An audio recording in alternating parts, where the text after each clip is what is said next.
El Imperio Romano les borró del mapa, pero paradójicamente es la muerte quien les ha hecho revivir. Son los vacceos, un pueblo guerrero para el que morir en la batalla era todo un honor. Unas gentes que mantenían con la muerte una relación muy estrecha, una relación que ha llegado hasta nuestros días. Podemos reconstruir el mundo de los vivos paradójicamente a través de los muertos. Es la primera ciudad de la historia de este territorio. Era muy importante que los muertos descansaran en paz para que no interfirieran en el mundo de los vivos, porque eran muchos más. Pero bueno, no existía todavía la metodología adecuada y se perdió mucha información. Puede parecer que es un poco cruento, salvaje. Todavía no tenemos todas las claves porque hemos excavado apenas 2.500 metros cuadrados. Ahora solamente nos acordamos de ellos el día 1 de noviembre, que es el día del Samaín celta, ¿no?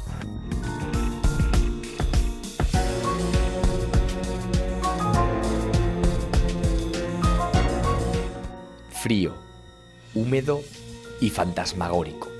Así es el inframundo, el lugar a donde los griegos creían que iban a parar las almas después de la muerte. Un lugar en el que el más allá se hace real y donde lo real y lo imaginario se confunden. Bajo nuestros pies, un mundo paralelo se oculta de los rayos del sol. Pero tampoco estamos muy por encima, es decir, esta es la zona intermedia entre el subsuelo, la cueva que vamos a conocer, y el cielo, que es aquello que vemos pero que nunca sabemos hasta dónde llega. Tenemos una altura de campana de bóveda de unos 6 metros y por encima tenemos una chimenea de otros 6, es decir, estamos a 12 metros de profundidad de la superficie. Es una cueva que te permite imaginar, te permite desarrollar la imaginación. Entras en algo desconocido, con lo cual si hablas con la gente te dice que no, que realmente este fue el sitio de enterramiento de franceses que en aquella época tan convulsa de la Guerra de la Independencia no eran buenos vecinos y este era un buen sitio para esconderlos. Conlleva prácticamente que para que haya un centímetro cúbico, que es un dado del parchís, tienen que pasar aproximadamente 100 años.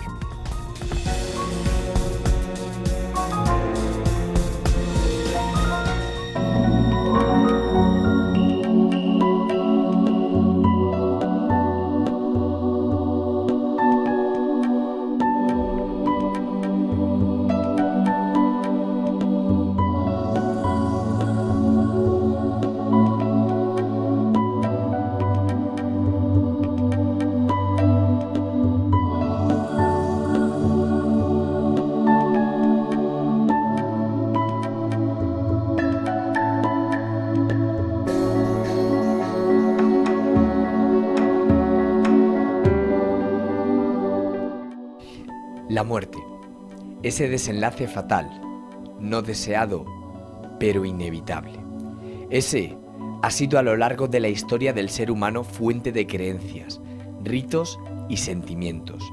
Cada cultura, pueblo, tribu o persona han afrontado el paso al más allá de una manera diferente, a veces con obras faraónicas, otras con actos íntimos.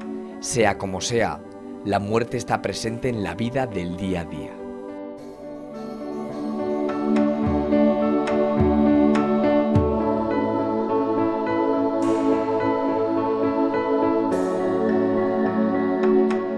Castilla y León, siglo V a.C. A orillas del río Duero, un pueblo se ha hecho fuerte. Son los vacceos.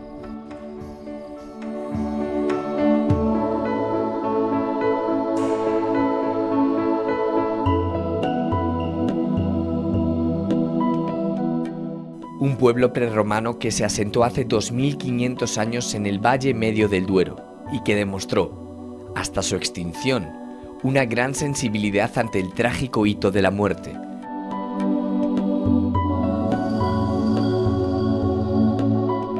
En Padilla de Duero está Pintia, el último reducto vaceo del planeta.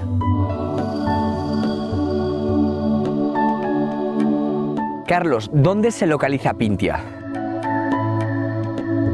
Pintia es una de las ciudades más orientales de la vieja región vaccea. Es una de esas cuarentena, casi 50 ciudades vacceas que se repartían pues, un territorio muy significativo, 45.000 kilómetros cuadrados. La mitad de la comunidad de Castilla y León era vaccea antes de que llegara Roma, ¿no?, a implantarse. El límite occidental venía marcado por el Esla Cea y por esta parte oriental Roa es la última ciudad. Apenas alcanza el Riaza.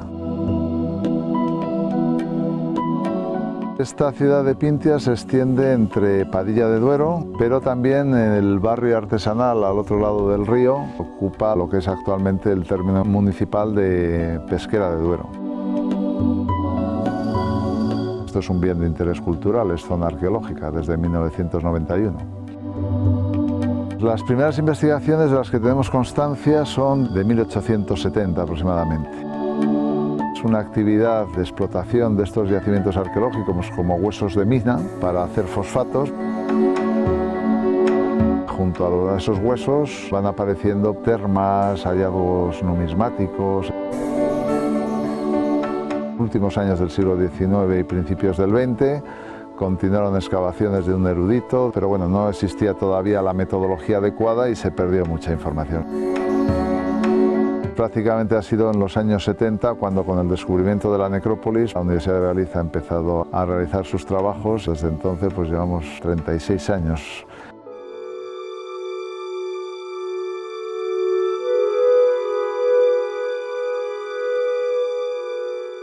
Hace unos 2000 años, este era un lugar lleno de vida y de riqueza, un lugar que se diferenciaba poco de las ciudades actuales.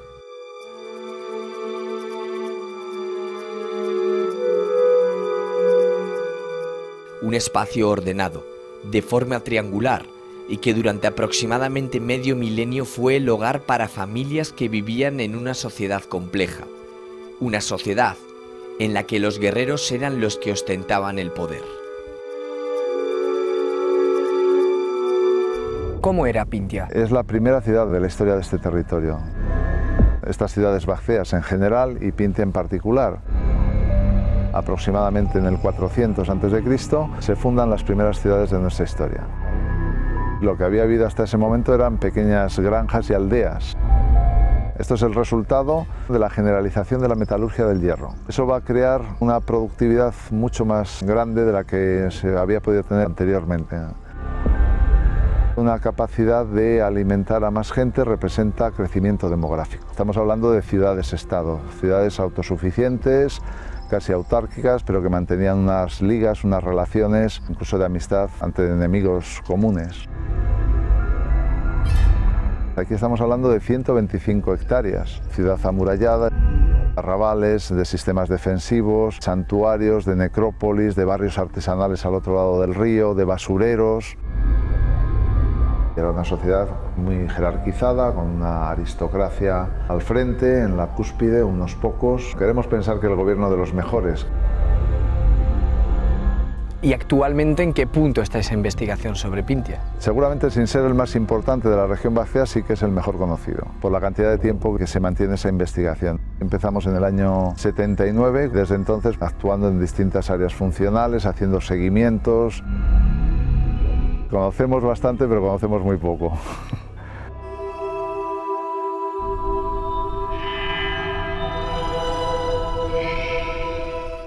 En vida, Pintia fue una superviviente.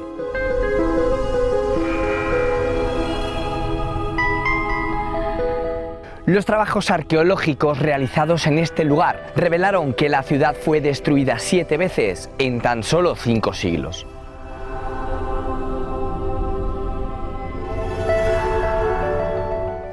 Ahora que sus pobladores ya no recorren sus calles, restos de lo que fueron casas y un barrio artesano aún sobreviven al paso del tiempo.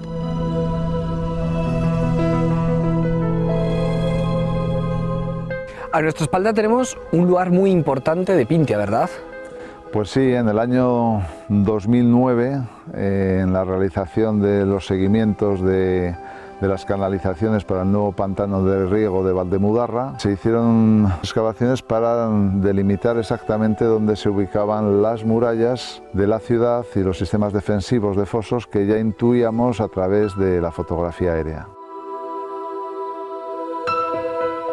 Estamos viendo lo que se encontraría un atacante que quisiera adentrarse de forma no amistosa en la ciudad. Un muro de 7 metros de espesor, otros tantos de altura, reforzado externamente con este sillarejo. Al interior tendríamos la ciudad propiamente dicha de las Quintanas. Tendríamos un sistema de fosos, hasta 3 fosos consecutivos, con escarpas y contraescarpas, espinos en cada una de las escarpas y una ciénaga en la parte profunda. Si eso parece poco, todavía más al exterior, campos minados que se llaman. Hoyos donde se meten vasijas de gran formato y que hacen que el suelo sea falso, que no se pueda caminar por ahí. Estamos hablando de más de 50 metros de anchura de defensas en 1,1 kilómetro de perímetro de la ciudad.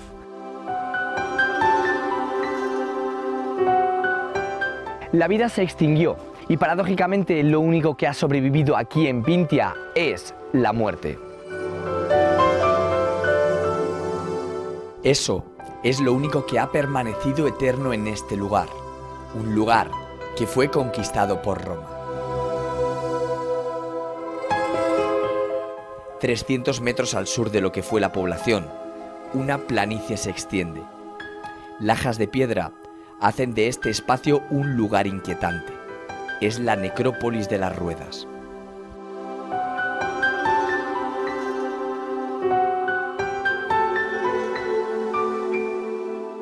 La necrópolis de las Ruedas. ¿Dónde se encuentra realmente esta necrópolis? Podemos ver la extensión del cementerio. Se sitúa al sur de la ciudad de las Quintanas, a unos 300 metros aproximadamente, separada de la ciudad por el arroyo de la Vega que desagua inmediatamente ahí en el Duero. Precisamente porque el ritual de incineración aconsejaba distanciar las piras funerarias de la población donde había estructuras altamente combustibles. Se ocupó desde la fundación de la ciudad de Acea en torno al 400 a.C. hasta época romana, hasta el siglo II después de Cristo. El siglo III representa ya seguramente los inicios del cristianismo, el cambio de mentalidades referido sobre todo a la resurrección de los muertos, y se abandona el sistema de incineración por el de inhumación del cadáver. Es un cementerio impresionante, diría yo. El cementerio llegaba hasta un viñedo que vemos ahí al fondo, al que un montón de piedras, y está delimitado de forma natural por el arroyo de la Vega, que hace un codo de 90 grados, seguramente artificial, y tiene una base que vendría desde este columbario en línea recta hacia allá y cerraría el cementerio creando una especie de triángulo. Ese triángulo, 60.000 metros cuadrados de superficie, representa unas 6 hectáreas. Recogen 6 generaciones de la población que habitó Pintia. Si estimamos como media unos 5.000 habitantes, 4 generaciones por siglo, 6 siglos por 4 generaciones nos darían 24 generaciones, por 5.000 habitantes estaríamos hablando de más de 100.000 enterramientos en este cementerio. Es muchedumbre los muertos frente a los vivos, ¿no? ¿Cuántos enterramientos hasta la fecha se han documentado? En torno a los 300, son algo más porque hay algunos enterramientos que son dobles, triples, sean ya 315, 320 enterramientos aproximadamente.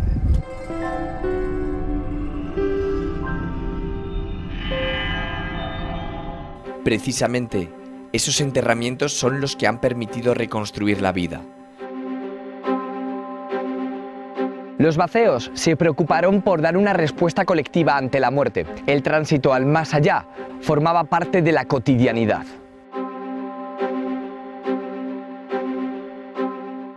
Los restos hallados permitieron acercarse a una forma de pensar pretérita y a comprender cómo estas personas encaraban su último viaje.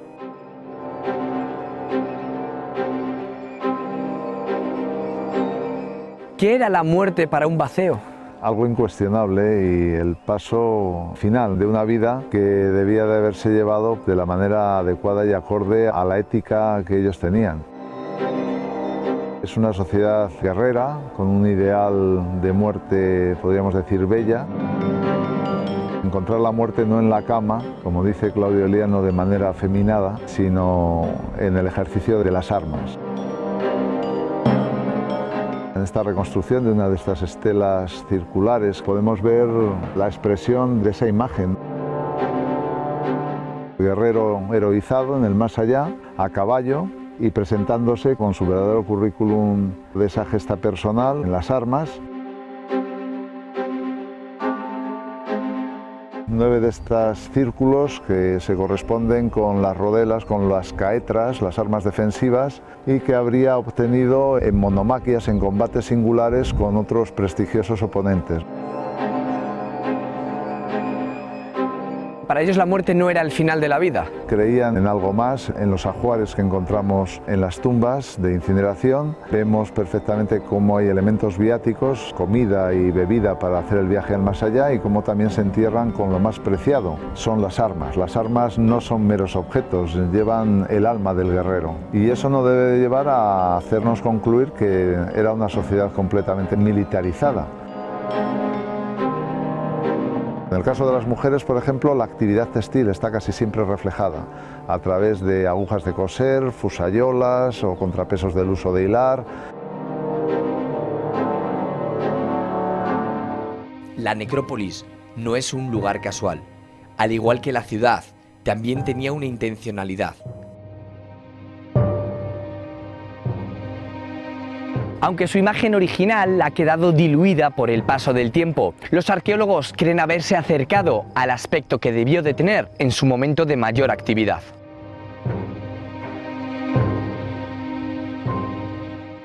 ¿Cómo identificaban los espacios de enterramiento? Aquel cerro, ubicado a 2 kilómetros del lugar, el Cerro de Pajares, tiene en su cima la respuesta a esta pregunta.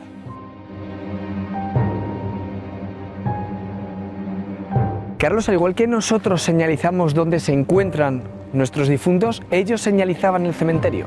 Todavía no tenemos todas las claves porque hemos excavado apenas 2.500 metros cuadrados de superficie, de los 60.000 metros cuadrados. En el momento que uno levanta 30-40 centímetros, comienzan a aparecer todas estas estelas. Debajo de esas estelas, a su vez, habrá una serie de hoyos donde encontraremos pues, esos depósitos funerarios con la cremación y los ajuares y ofrendas viáticos.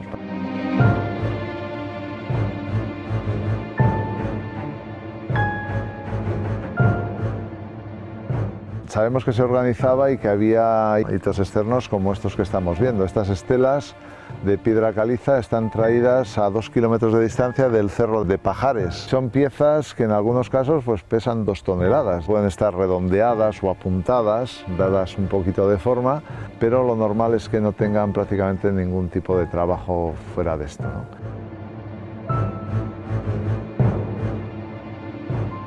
Las estelas constituyen un elemento de contacto entre los vivos y los muertos. Es el lugar donde uno puede identificar dónde están sus antepasados, pero al mismo tiempo es el elemento de conexión entre el inframundo con el aire, con lo aéreo, con los vivos.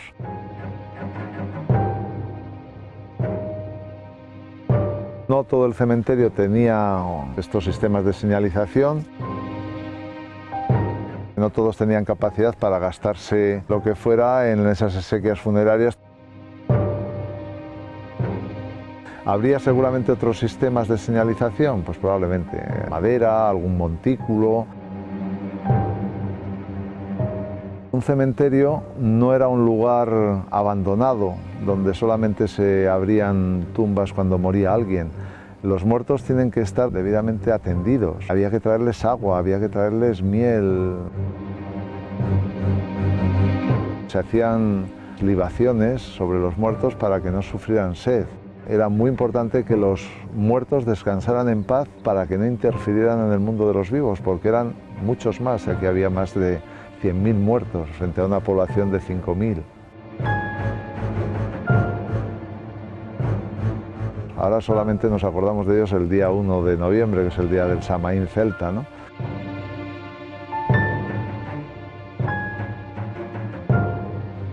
Me llama la atención que está ennegrecida. ¿Tiene que ver también con las 7 vidas que tuvo Pintia? Aunque es una teoría que es difícil de verificar, sospechamos que esto es estrictamente guerra psicológica. Esto fue destruido violentamente por incendio.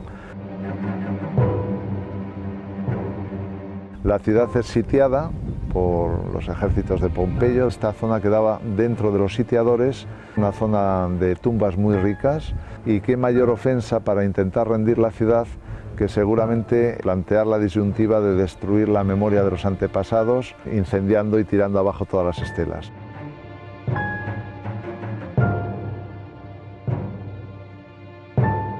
¿Han aparecido estelas que hayan tenido texto impreso? Los bacceos eran ágrafos, no incorporaron la escritura entre sus innovaciones. De manera que si tenemos algún testimonio en ese sentido, que sí le hay, corresponden a época romana ya. Aunque la incineración fuera la fórmula más utilizada, no era la única forma de encarar el tránsito al más allá.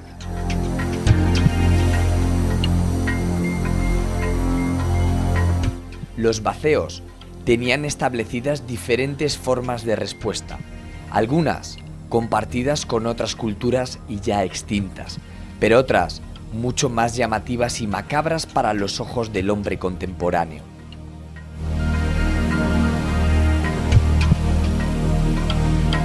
Carlos, ¿cómo se procedía a despedir a una persona? Había distintos procedimientos. Hay 3 tipos de rituales dependiendo de la condición del individuo y de la circunstancia de la muerte. Aquí estamos viendo uno de los rituales excepcionales, no normativos, sino diferenciales. Consiste en la exposición a los buitres.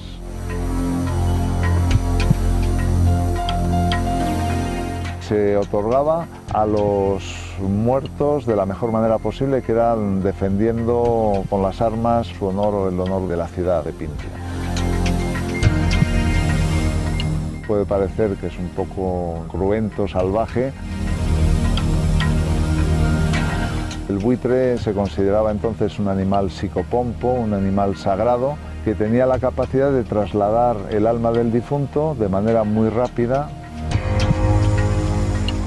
Se elevaba a los cielos y el alma del difunto iba con él. También sabemos que entre los arébacos este ritual se producía por un testimonio de Sirio Itálico y además por la iconografía que aparece en algunas de las cerámicas figurativas de Numancia. Y se puede ver perfectamente el cuerpo del guerrero en horizontal ya muerto, sujetando la espada en vertical, ha muerto por lo tanto con la espada en la mano, está ya el cuervo picoteándole en el hombro y tiene posado en la cintura al buitre para realizar la devolución también y elevarle a los cielos. ¿Podríamos conocer las otras 2 fórmulas? Pues sí, podemos ir a ver el centro de estudios bacceos, donde allí podemos ver las inhumaciones y las cremaciones normativas, ¿no?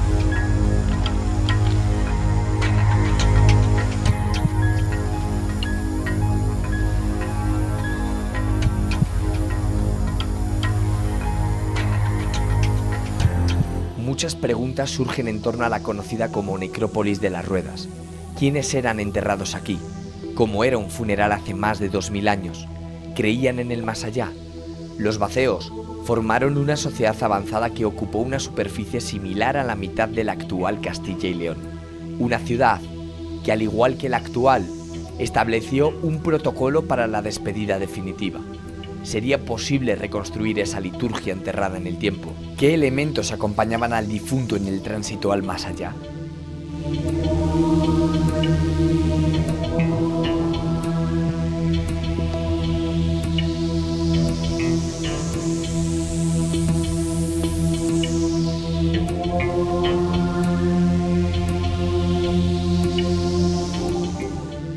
Has hablado de otros 2 tipos de enterramiento. ¿Cuáles eran? Había otro excepcional, el que se da a los niños recién nacidos que no les han salido los dientes todavía.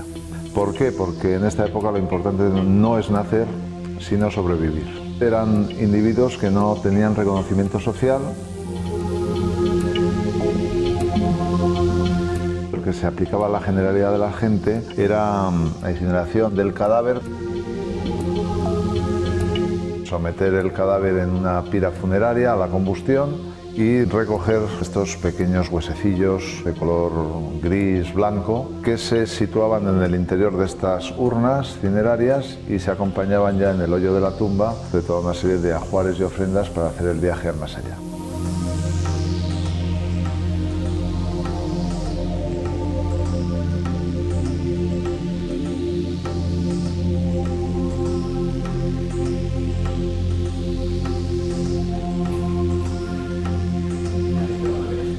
Ese ajuar del que nos has hablado era diferente dependiendo de la persona que fuera enterrada. Podemos reconstruir el mundo de los vivos paradójicamente a través de los muertos. La persona que era ese individuo en vida va a quedar simbolizada pues en una serie de objetos. Y eso hace que nos encontremos con tumbas que tienen hasta 114 objetos y nos encontremos con otras pues que sencillamente tienen huesos humanos calcinados en una urna y se acabó. Aquí tenemos distintos tipos de producciones, algunos diseños son verdaderamente espectaculares. La alfarería además es muy liviana, tenemos también copas para el servicio del vino, hay cerámicas hechas a mano verdaderamente espectaculares en su trazado, hemisférico, perfecto, circular, vaya. Esta corresponde por ejemplo a una mujer que puede ser venida del mundo ibérico. Hay piezas muy singulares como pueden ser estas cajitas zoomorfas, tienen 4 patas y un asa que suele remedar pues, formas de animales, un ternerito, ¿no? Una cabeza de ternero. Esta, por ejemplo, procede de la ciudad de Las Quintanas, de una casa, son saleros especieros. Esta funcionalmente es operativa, esta sin embargo no es operativa, un ámbito simbólico donde lo importante es depositar una pequeña cantidad de sal y se acabó. Los niños estamos encontrando, entre otras cosas llamativas, estos sonajeros. Tienen una función de distracción, pero también de protección contra los malos espíritus. Se ven las pellitas de barro que han metido antes de cerrar. Hay otra forma también de proteger mediante ruido. Con estos otros objetos, esto cuando lo mueve el aire, tintinea. Esto es un tintinábulum.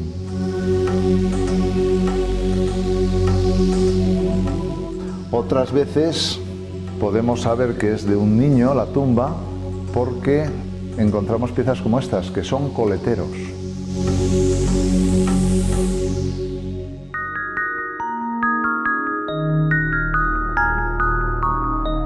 Más de 2 milenios nos separan de los Baceos, pero la necrópolis de las Ruedas, muy cerca del cementerio de Padilla de Duero, nos une a un pasado que, aunque parece lejano, está mucho más cerca de lo que creemos y al que estamos unidos, guste o no, por la muerte.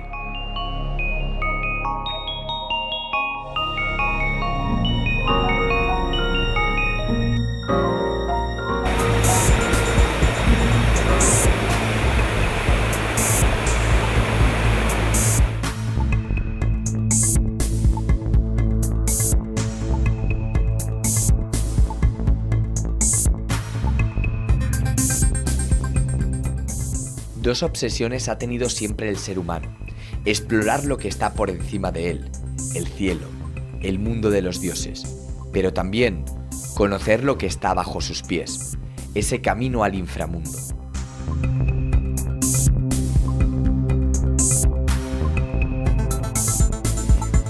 El interior de las cuevas siempre ha transmitido un irrefrenable magnetismo para las personas que se acercaban a ellas. En la mitología griega, el río Aqueronte era la vía de acceso al inframundo. El barquero Caronte era el encargado de llevar al más allá a quienes habían muerto. Esas almas atormentadas debían pagar un óbolo por el viaje. Pero ¿en qué se inspiraron los escritores griegos para escribir sus obras? ¿Qué paisajes formaban parte de ese viaje con solo billete de ida? ¿Mitología? ¿O quizá había algo de realidad? La respuesta a estas preguntas está en nuestra comunidad, muy cerca de la montaña palentina, en Revilla de Pomar. Aquí, bajo la roca del páramo de Lora, un mundo fantasmagórico y surrealista se abre ante nuestros ojos.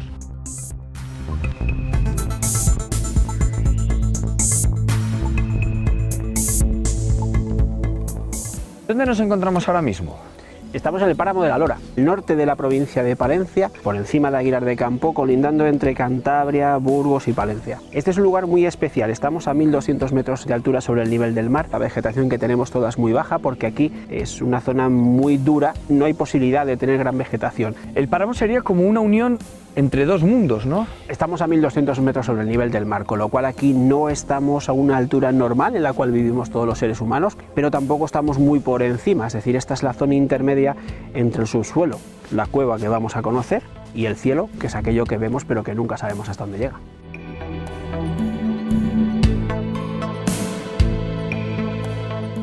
La cueva de los franceses. ¿Esta es la entrada? Esta, efectivamente, era la entrada original de la cueva, la cima. Nosotros vamos a entrar por la entrada que se hizo posteriormente, en los años 70, y más posteriormente que se realizó el centro de interpretación que tenemos a nuestra espalda en el 2010. ¿Es tan apasionante un viaje por el inframundo como se dice? Es muy interesante, apasionante, ya depende cada una de las personas cómo quieran tomárselo. Venga, vamos.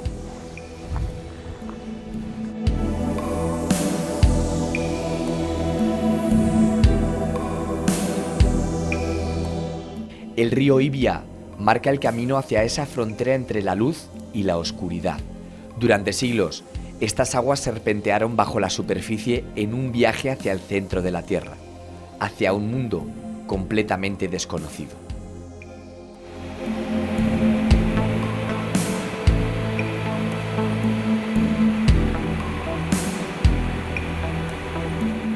Durante millones de años, estas aguas han serpenteado bajo la superficie, en un viaje por el centro de la Tierra, por un mundo desconocido.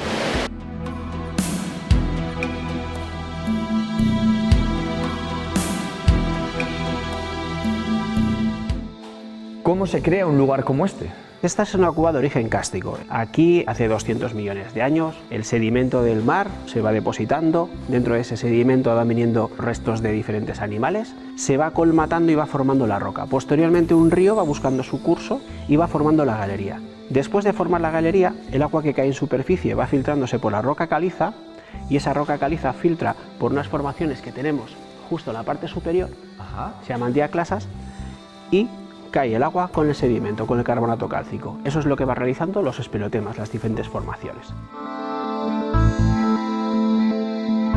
El carbonato cálcico es de color blanco, y luego en esta cueva además tenemos bastante óxido de hierro. En esta zona puedes ver cómo tenemos desde el rojo del óxido de hierro al blanco del carbonato cálcico.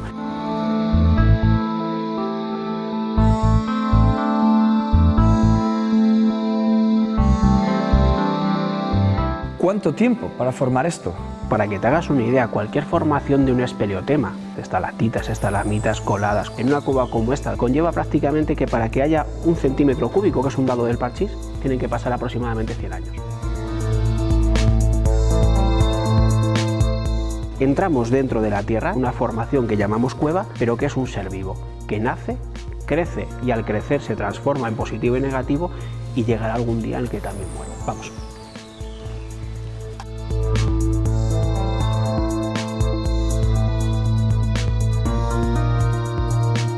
Pero ¿cómo se sabe que por aquí ha pasado un río? ¿Se puede ver? Podemos ver lo que hizo el río en su momento cuando pasó. De hecho, si te fijas ahí arriba, vas a ver claramente lo que eran las diferentes avenidas del río. Tienes los surcos, las marcas del agua al pasar. Es decir, que aquí la piedra también habla. La piedra habla, por supuesto. Habla de todo lo que hacemos bien, de todo lo que hacemos mal y de lo que hace ella misma.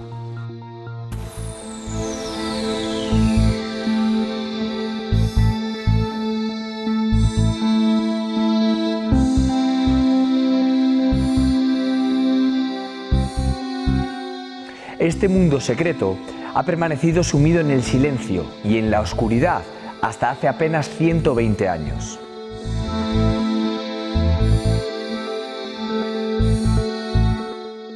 En 1899, Dionisio Calderón, que era secretario del Ayuntamiento de Pomar, invitó a varios periodistas a sumergirse en el interior de la cavidad.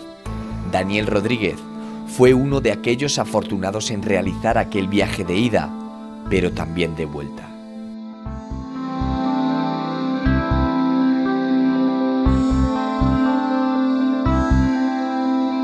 ¿Cómo es la cueva de los franceses? Es un recorrido de 500 metros aproximadamente visitable. Hay otra pequeña parte que no se visita y nos movemos en unas profundidades entre los 3 metros y los 25 metros.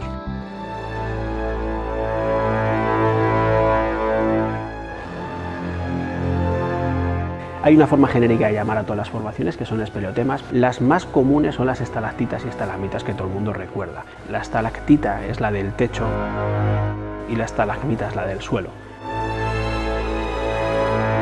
Mantos o coladas, medusas, banderas, órganos, formaciones de columnas muy anchas abajo, más estrechas arriba, o columnas perfectas. Podemos ver muchas formaciones diferentes que la particularidad de esta cueva con respecto a otra las vemos en muy poco recorrido. ¿Es una cueva que sumerge en otro mundo al visitante? Es una cueva que te permite imaginar, te permite desarrollar la imaginación. Entras en algo desconocido, pues no sabía muy bien qué es lo que me iba a encontrar, porque creo que cuando vas a los sitios tienes que estar siempre con el factor sorpresa. La iluminación ayuda mucho para la imaginación.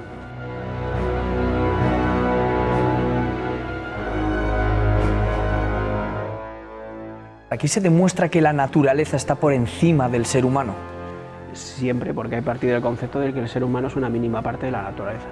No solamente tiene valor lo que vemos y con lo que compartimos el espacio todos los días, sino que lo que tenemos por debajo nuestro es lo que nos sujeta, lo que nos da sentido. Entonces las cuevas son espacios muy importantes. Aquí vemos realmente de dónde venimos y podemos ver a dónde vamos.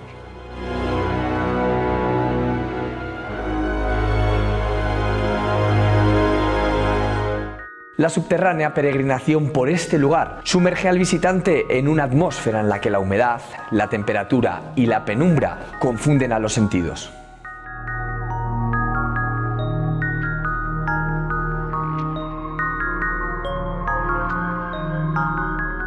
La piedra se transforma en objetos cotidianos, las sombras en objetos tangibles y la imaginación en realidad.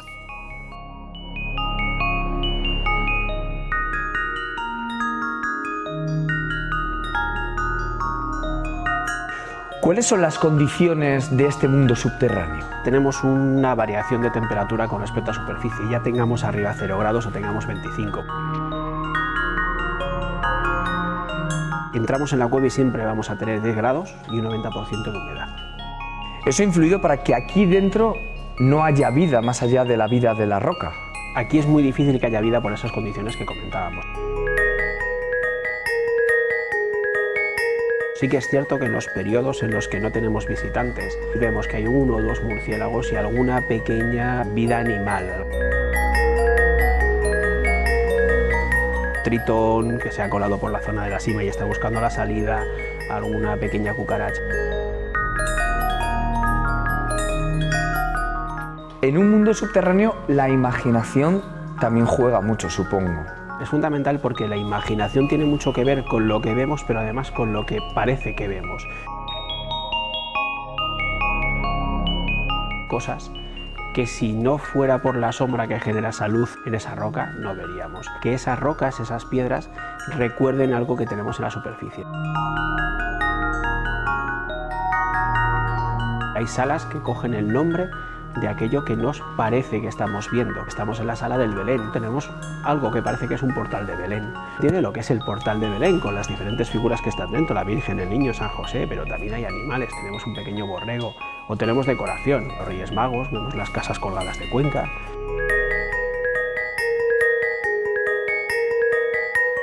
Pero podemos ver la cara de un gorila, podemos ver un perro, podemos ver un duende, podemos ver a Gollum, el Señor de los Anillos. Y a partir de ahí lo que la imaginación te permite descubrir.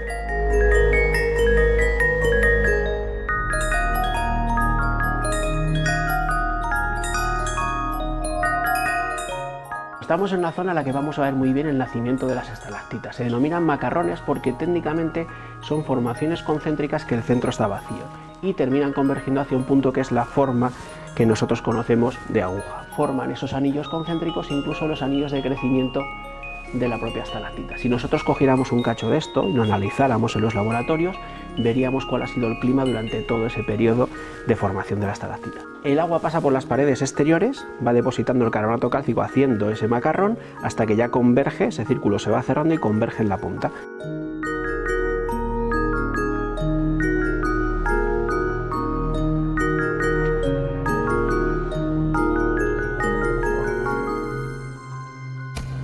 Fue el padre Luciano Huidobro el que arrojó más luz a estos dominios del dios Hades, el guardián del inframundo.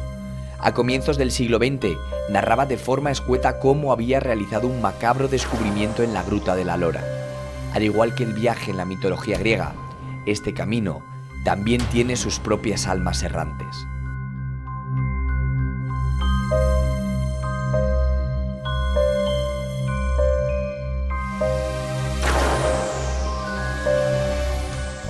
Me llama la atención que a nuestra espalda no hay ningún tipo de formación. ¿Qué parte de la cueva es esta? Hay formaciones, pero son menores, porque estamos en una zona que es la cima, la entrada original a la cueva. Tenemos una altura de campana de bóveda de unos 6 metros y por encima tenemos una chimenea de otros 6. Es decir, estamos a 12 metros de profundidad de la superficie.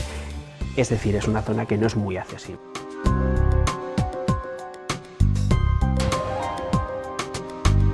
En el exterior estaríamos viendo una estepa, una llanura, pero a 1200 metros, lo que se denominan las loras. La cueva originalmente se llamaba la Gruta de la Lora, pero posteriormente se le puso el nombre de la cueva de los franceses, porque según la historia oficial, aquí arriba en superficie, los franceses tienen una batalla contra los húsares cántabros. Pierden la batalla y, como son de costumbres cristianas, deciden enterrar a los difuntos. Toda la parte superior es de piedra, por lo tanto no se puede excavar de una forma sencilla. Encuentran el agujero y consideran que eso ya es un enterramiento para ellos. Cuando empiezas a investigar, rascas un poquito debajo del barniz, te das cuenta que los húsares cántabros eran guerreros que iban a caballo. Y entonces no tiene mucho sentido que ellos intentaran batallear en una zona abierta donde perdieran el factor sorpresa. Con lo cual, si hablas con la gente, te dicen que no, que realmente esto fue el sitio de enterramiento de franceses que en aquella época tan convulsa de la Guerra de Independencia no eran buenos vecinos y este era un buen sitio para esconder.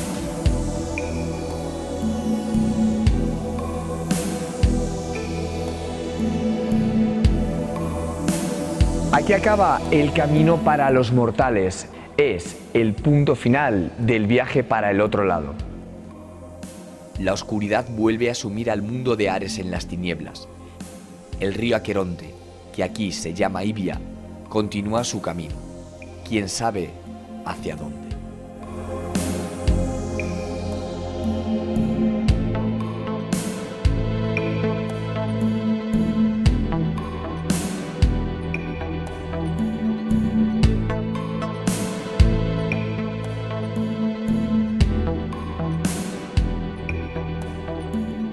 ¿La cueva se ha llegado a explorar completamente? Sí, claro, se reconoce hasta el final y se ha visto que hay una pequeña parte que se podría visitar. Has hablado de que la cueva tiene vida propia. Toda vida tiene un final. ¿Se puede imaginar cómo puede ser ese final o cuándo va a ser ese final? La sala en la que estamos es el paso previo al fin de la cueva, cuando la cueva se abre completamente porque el peso de las capas superiores que han hecho el puente se abre, se cae y entonces ya nos genera el gran cañón como escoba al agua.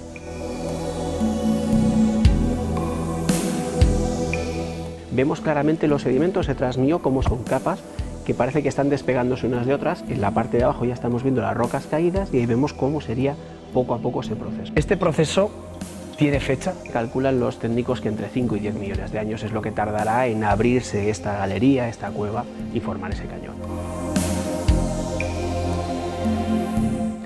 Trabajar en un espacio en el inframundo, ¿qué supone? Primero significa desenchufar de la vida de la superficie. Aquí no tenemos intromisiones externas. Aquí estamos con lo que la cueva en sí nos está dando, que estamos oyendo la cueva. No tenemos cobertura, no hay internet, no hay móviles. Somos nosotros en el contexto más cercano en el que estamos. Apartarte un poco de la vida real que tienes, es como que se para el tiempo mientras estás aquí dentro. Luego llegas a superficie y empiezan a saltar los mensajes.